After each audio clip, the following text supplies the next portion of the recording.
வணக்கம். இணைந்திருப்பது இலங்கையின் முதற்தர செய்தி வழங்கின நியூஸ் ஃபர்ஸ்டின் மதிய நேர பிரதான செய்தி அறிக்கையுடன் கொழும்பில் அமைந்துள்ள நியூஸ் ஃபர்ஸ்டின் பிரதான கலையகத்திலிருந்து உங்களை சந்திக்கும் நான் ஜூடின் செந்துஜன். அமெரிக்கா, ஐரோப்பா, அதேபோன்று மத்திய கிழக்கு நாடுகளில் இருந்து சக்தி குளோபலோடு இணைந்திருக்கும் உங்களை சந்திப்பதில் மிகுந்த மகிழ்ச்சி. விரிவான செய்திகளுக்கு செல்லும் முன்னர் முதலில் இன்றைய தினத்திற்கான தலைப்புச் செய்திகள். பாராளுமன்ற உறுப்பினர் நாமல் ராஜபக்ச போலீஸ் நீதி குற்ற விசாரணை பிரிவில் ஆஜர். சம்போரில் கடற்படையினர் நிலை கொண்டிருந்த 177 ஏக்கர் காணியை மக்களிடம் கையளிப்பதற்கு நடவடிக்கை. காணாமற் போனோர் தொடர்பான முறைப்பாடுகளை விசாரணை செய்யும் ஜனாதிபதி ஆணைக்குழுவின் வடக்கிற்கான மற்றொரு அமர்வு 25ஆம் தேதி. தொடர்வது விரிவான செய்திகள். முதலில் உள்நாட்டுச் செய்திகள். பாராளுமன்ற உறுப்பினர் நாமல் ராஜபக்ச போலீஸ் நிதி குற்ற விசாரணை பிரிவிற்கு இன்று அழைக்கப்பட்டிருந்தார். இந்திய நிறுவனம் ஒன்றிடமிருந்து பெற்றுக்கொண்ட நிதி தொடர்பில் வாக்குமூலம் பதிவு செய்வதற்காக பாராளுமன்ற உறுப்பினர் நாமல் ராஜபக்ச போலீஸ் நிதி குற்ற விசாரணை பிரிவிற்கு அழைக்கப்பட்டிருந்ததாக போலீஸ் ஊடக பேச்சாளரும் உதவி போலீஸ் அத்தியட்சகருமான ருவன் குணசேகர தெரிவித்தார். இந்த சம்பவம் குறித்து உபகுழுவிற்கு கிடைத்த முறைப்பாட்டின் பிரகாரம் வாக்குமூலம் பதிவு செய்வதற்கு போலீஸ் நிதி குற்ற விசாரணை பிரிவு நடவடிக்கை எடுத்துள்ளதாகவும் போலீஸ் ஊடக பேச்சாளர் மேலும் தெரிவித்தார்.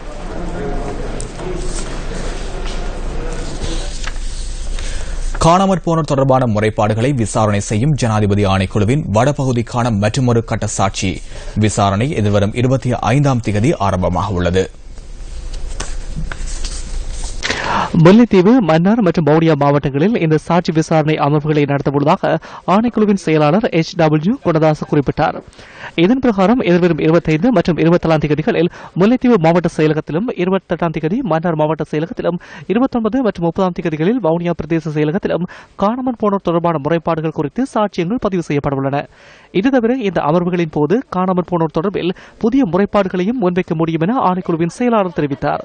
27ஆம் தேதி முல்லைத்தீவு மாவட்ட செயலகத்தில் இடம்பெறவுள்ள அமர்வில் கலந்து கொள்ளுமாறு அழைப்பு விடுக்கப்பட்டுள்ள துணுக்காய் மற்றும் மாந்தி கிழக்கு மக்களுக்கான போக்குவரத்து வசதிகளும் ஏற்படுத்தி கொடுக்கப்பட்டுள்ளதாக ஆணைக்குழு சுட்டிக்காட்டியுள்ளது.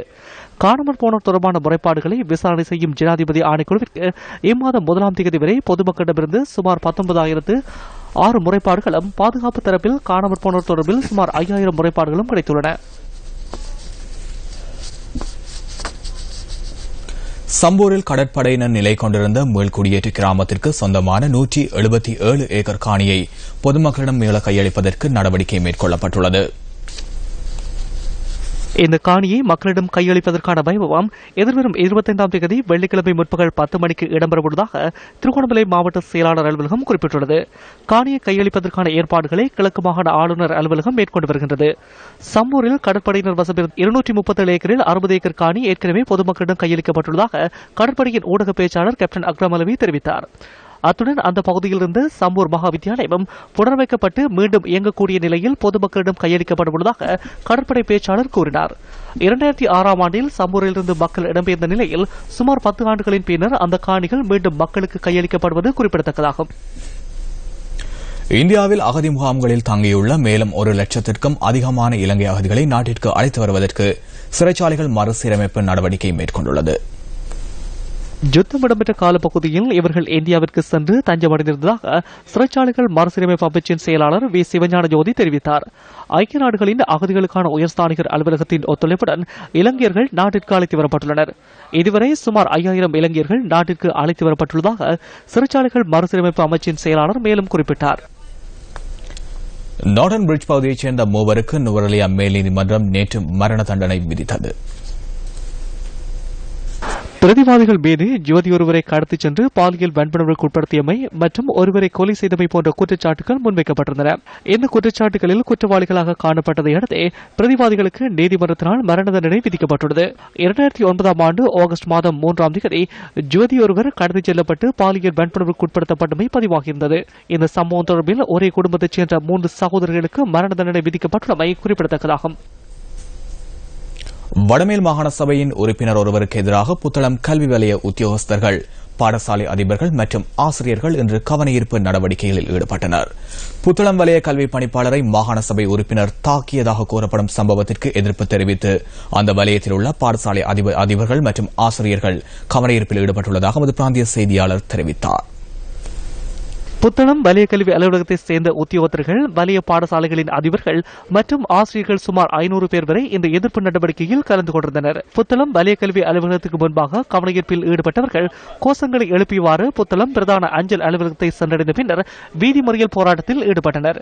இதனையடுத்து அந்த இடத்திற்கு சமூகம் அளித்த பிரதேசத்திற்கு பொறுப்பான போலீஸ் உயரதிகாரிகள் கல்வி சமூகத்தினருடன் பேசியதன் பின்னர் சம்பவம் தொடர்பில் விசாரணை மேற்கொள்வதாக உறுதியளித்தனர். இந்த சம்பவத்துடன் தொடர்புடைய மாகாண சபை உறுப்பினர் MTM தாகிரிடம் நியூஸ் ஃபர்ஸ்ட் வினவியது. வலய கல்வி பணிப்பாளரை தாம் தாக்கியதாக முன்வைக்கப்பட்டுள்ள குற்றச்சாட்டை அவர் நிராகரித்தார்.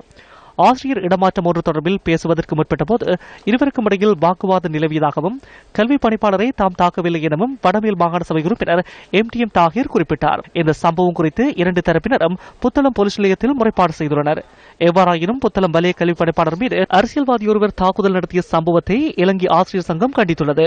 அத்துடன் தாக்குதல் நடத்திய பிரதேச அரசியல்வாதியை சட்டத்தின் முன் நிறுத்தி விசாரணை முன்னெடுக்கப்பட வேண்டும் எனவும் அந்த சங்கத்தின் பொதுச் செயலாளர் ஜோசப் ஸ்டாலின் குறிப்பிட்டுள்ளார். இது தவிர புத்தளம் வலய கல்வி பணிப்பாளர் மீதான தாக்குதலை கண்டித்து நாளைய தினம் புத்தளம் கல்வி வலயத்தில் அதிபர்கள் மற்றும் ஆசிரியர்கள் சுகவீன விடுமுறை போராட்டத்தை முன்னெடுக்க உள்ளதாக அவர் மேலும் சுட்டிக்காட்டினார். தெய்வலை கவுடான வீதியில் உள்ள 3 மாடிகளை கொண்ட வீடொன்றினுள் உயிரிழந்த நிலையில் மீட்கப்பட்ட 4 உடல்களினதும் பாகங்களை அரசு ரசாயன பகுப்பாய்வாளருக்கு அனுப்புவதற்கு தீர்மானம் மேற்கொள்ளப்பட்டுள்ளது. தெய்வலை கவுடானா வீதியில் உள்ள 3 மாடிகள் கொண்ட வீடொன்றில் உயிரிழந்த நிலையில் மீட்கப்பட்ட 4 உடல்களினதும் பாகங்களை அரசு ரசாயன பகுப்பாய்வாளருக்கு அனுப்புவதற்கு தீர்மானிக்கப்பட்டுள்ளது.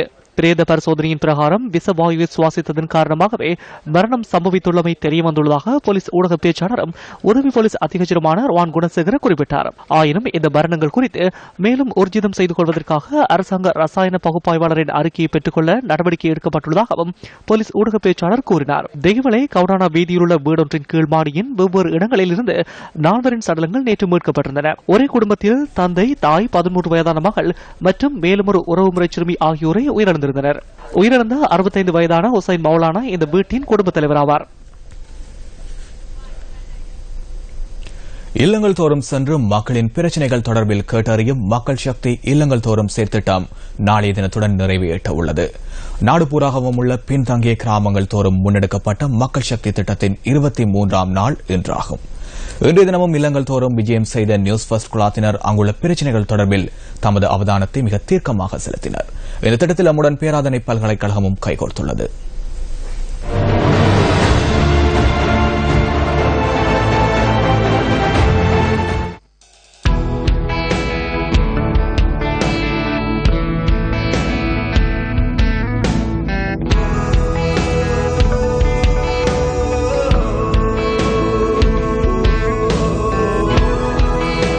எப்போதும் மக்களின் துயரங்களில் மக்களுடன் நியூஸ் ஃபர்ஸ்ட் கைகோத்திருக்கின்றது. உங்கள் பிரச்சினைகளை எங்கள் பிரச்சினைகளாக கருத்தில் கொண்டு எப்போதும் நாம் செயற்படுகின்றோம். மக்கள் சக்தி இல்லங்கள் தோறும் செயற்திட்டம் வறுமையில் வாழும் மக்களுக்காகவே முன்னெடுக்கப்படுகின்றது. இன்று இந்த நிகழ்ச்சி திட்டம் 25வது கட்டமாக நாடு பூராகவும் முன்னெடுக்கப்பட்டு வருகின்றது. இன்றைய தினம் நியூஸ் ஃபர்ஸ்ட் குழாத்தினர் அம்பாறை, நூரெலியா மற்றும் கம்பா ஆகிய மாவட்டங்களுக்கு விஜயம் செய்து அங்குள்ள மக்களின் குறைகள் தொடர்பில் கேட்டறிந்து கொண்டனர். அம்பாறை மாவட்டத்திற்கு விஜயம் மேற்கொண்ட நியூஸ் ஃபர்ஸ்ட் குழாத்தினர் சதானந்த புண்ணிய பூமியில் இடம்பெற்ற மத அனுஷ்டானங்களில் கலந்து கொண்டதன் பின்னர் தமது பயணத்தை ஆரம்பித்தனர்.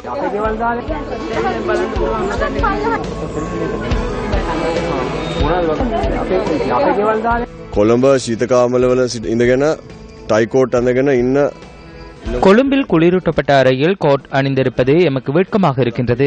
இந்த கிராமத்துக்கு மாத்திரமல்ல, இலங்கையின் பல கிராமங்களுக்கு சென்ற போது அவதானித்த பிரச்சனைகள் சொல்லில் அடங்காதவை. இந்த பிரச்சனைகளுக்கு எவ்வாறாயினும் தீர்வு காண வேண்டும்.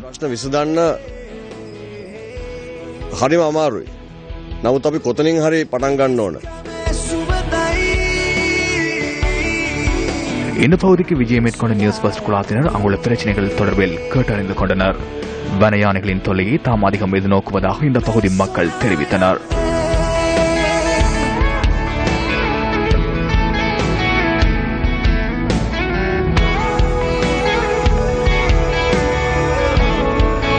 இறக்காமம் பிரதேச சபைக்குட்பட்ட மாணிக்கமடு பிரதேசத்தில் நியூஸ் ஃபர்ஸ்ட் குழாத்தினருக்கு வரவேற்பு வழங்கப்பட்டது.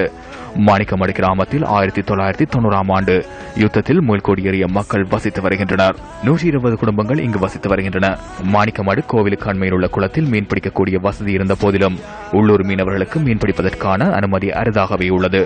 பதிவு செய்தவர்கள் மாத்திரமே மீன்களை இங்கு பிடிக்க முடியும். எனினும் இந்த குளத்தில் மீன்பிடிப்பதற்கான பதிவுகள் உள்ளூர் வாசிகளை விடவும் வெளியூர் மீனவர்களுக்கே வழங்கப்படுவதாக மக்கள் நியூஸ் ஃபர்ஸ்ட் குழாத்தினருக்கு தெரிவித்தனர். இந்த குளத்தில் நிறைய மீன் வளம் இருக்கு. எல்லா மீன்களும் வளர்க்கக்கூடிய நல்ல இடம். அதான் இவங்க மீன் பிடிக்கிறதுக்கு மற்றவருக்கு இருக்குது. ஆனா அந்த மாணிக்கமடுவில் உள்ளவருக்கு மீன் பிடிக்க இயலாது. போலீஸ் வந்து பிடிக்கிறது கேட்டால் பிடிச்சு கொண்டு நானும் கூட தண்டம் கட்டிருக்கேன். 3 முறை தண்டம் கட்டிருக்கேன் கோர்ட்ல. அப்ப அப்படி செய்யறதுனா ஏன் எங்களுக்கு இதுல ஒரு மீன் பிடிக்கிறதுக்கு இடம் தெரியல. அது இது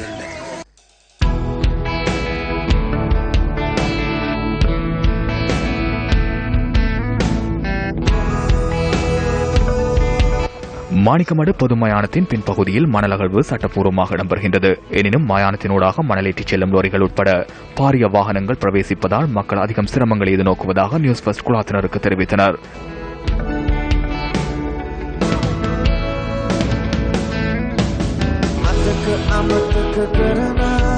இது தொடர்பில் நியூஸ் ஃபர்ஸ்டின் கவனத்திற்கு மக்கள் கொண்டு வந்தனர்.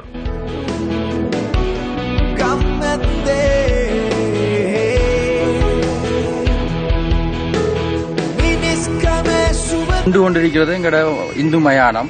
எங்கட இந்த ஆறுனா போற ஆறானது அங்கால சைட்ல போனது. எங்கட ஆக்கள் டிஎஸ் ஆபீஸால படத்தை மண் எடுக்கிறது பேமெண்ட் கொடுக்கறதால விடத்தாவது மண் தோன்றத்தால எங்கட சவ காலையும் இடிந்து ஆத்துக்குள்ள போய் கொண்டிருக்குது. இது எப்படியாவது நீங்க நிப்பாட்டி தரணும். உங்களுக்கு இறக்காமம் பிரதேச செயலக பிரிவுக்குட்பட்ட மாணிக்கமடு கிராமத்தினுடைய மூதாதையர்கள் மீளா துயில் கொள்ளும் சமரச முலாவும் இடமே இது. என்னவென்று சிந்திக்கிறீர்களா? இந்த கிராம மக்களினுடைய புதுமையானமே இவ்வாறு காடு மண்டி பாதுகாப்பற்ற வேலிகள் இல்லாமல் மணல் அகழ்கின்ற வாகனங்கள் இந்த மயானத்தினுடைய புனிதத்தை கெடுக்கின்ற வண்ணம் இவற்றின் மேலாக பயணித்து செல்வதாக பிரதேச மக்கள் அங்கலாக்கின்றனர். ஆடியடங்கும் வாழ்க்கையிலே 6 அடி நிலம் கூட சொந்தம் இல்லாமல் அமைதியாக உறங்குபவர்கள் மீண்டும் எழுந்து வர மாட்டார்கள் என்ற துணிச்சலினாலேயா இவ்வாறான நடவடிக்கைகள் முன்னெடுக்கப்படுகின்றன? அதிகாரிகள் ஏன் பாராமுகமாய் இருக்கிறார்கள்? நியூஸ் ஃபர்ஸ்ட் செய்திகளுக்காக மாணிக்கமடு கிராமத்தினுடைய புதுமையானத்தில் இருந்து ராஜேந்திரன் கோகுல்நாத். மாணிக்கமடு கிராமத்தில் வீடு ஒன்றினுள் பிரவேசித்த நியூஸ் ஃபர்ஸ்ட் குழாத்தினரை தனிமையில் வாடும் வயோதிப தாய் வரவேற்றார். 1999 ஆண்டு யுத்தத்தின் போது தனது மகனை தொலைத்த நிலையில் எந்தவித உதவியுமின்றி நிராதரவாக நிற்கதிக்குள்ளாகி இந்த தாய் தனது காலத்தை கொண்டு செல்கின்றார்.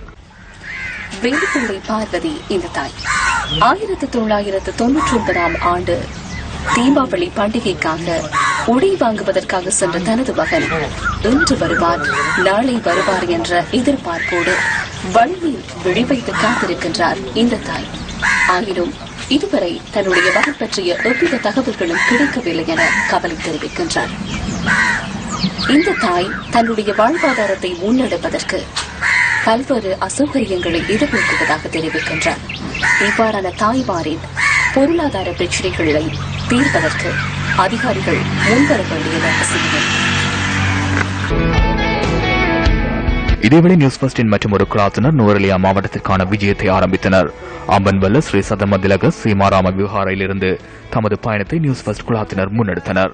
அதன் பின்னர் அங்குள்ள ஏனைய பகுதிகளுக்கும் சென்று அங்குள்ள பிரச்சினைகள் தொடர்பில் நியூஸ் ஃபர்ஸ்ட் குழாத்தினர் ஆராய்ந்து அறிந்தனர்.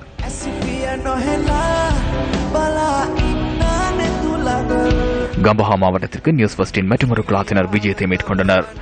இலுக்தொட மற்றும் வீரகொட ஆகிய கிராமங்களுக்கான விஜயத்தில் அவர்கள் ஈடுபட்டனர். நாடு பூராகவும் உள்ள பின்தங்கிய பிரதேசங்களுக்கு விஜயம் மேற்கொண்டு உங்கள் இல்லங்களின் கதவுகள் அருகே விஜயம் செய்து உங்கள் பிரச்சனைகள் தொடர்பில் நாம் கேட்டறிய தயாராக உள்ளோம்.